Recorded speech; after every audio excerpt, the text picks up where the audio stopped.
Hello everyone, in this video I'm going to show you how to apply for PayPal debit card online. So all you need to do is open any browser and then search PayPal debit card apply or application, and then we can see how do I get a PayPal debit card. To request a physical card, go to your account and choose your PayPal debit card, choose manage, and then choose request a physical card.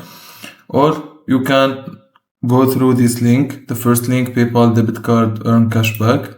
You press on it and now you can see earn 5% cashback, pick a category each month, fuel, groceries and more, then get 5% cashback on up to 1000 spent in your cashback category per month. Use your card anywhere MasterCard is accepted, and then you press on get the card.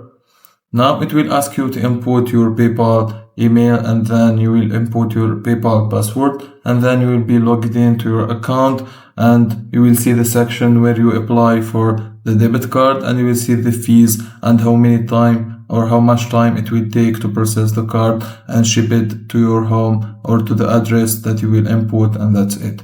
If you find this video helpful, don't forget to like and subscribe, and thank you for watching.